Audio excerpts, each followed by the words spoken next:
अहिल्यानगर महानगरपालिका निवडणुकीत लाजिरवाण्या निकालानंतर किरण काळे यांच्या नेतृत्वाखालील शहर शिवसेना व्हेंटिलेटरवर. नमस्कार, मी साहिल पिरजादे. झिरो न्यूज मध्ये पुन्हा एकदा आपले स्वागत. शिवसेनेचा बालेकिल्ला असलेल्या नगर शहरात 21 पैकी एक नगरसेवक विजयी. शिवसेनेचा बालेकिल्ला म्हणून ओळखला जाणारा अहमदनगर आत्ताचा अहिल्यानगर शहर आज शिवसेना राष्ट्रीय दृष्ट्या अत्यंत गंभीर अवस्थेत आहे.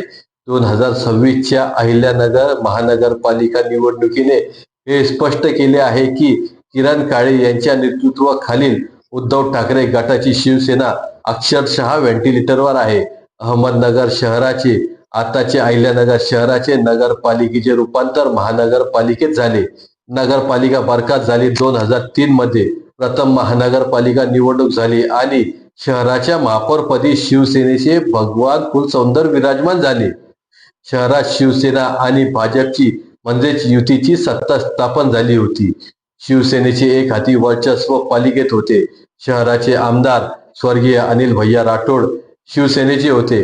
नगर, शहर, उपनगर, कामगार, वस्त्या, तरुण नेतृत्व इथं शिवसेनेची मोठी ताकद होती.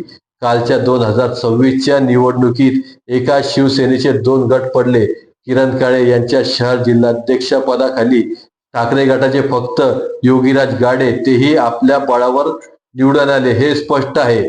त्याच प्रभागात ज्योती गाडे, गौरी बोरकर, ऋग्वेद गंधे हे सर्व भाजपचे आणि राष्ट्रवादी काँग्रेस युतीचे उमेदवार निवडून येत असतील तर योगीराज गाडे हे आपल्या लोकप्रियता आणि आपल्या मेहनतीवर निवडून आले आहेत असे म्हणण्यात वावगे नाही. म्हणजेच किरण काळे यांच्या नेतृत्वाखालील अहिल्यानगर शहरातील शिवसेना आज व्हेंटिलेटरवर आहे.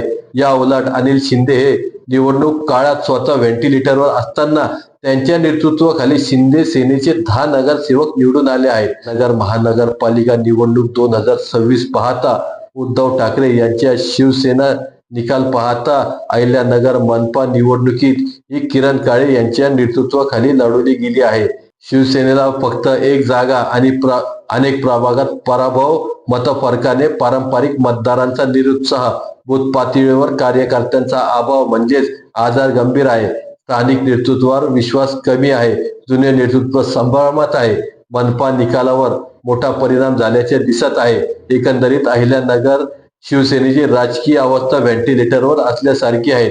या लाजिरवाण्या निकालाचा शिवसेना वरिष्ठ पातळीवर गंभीर विचार करतील.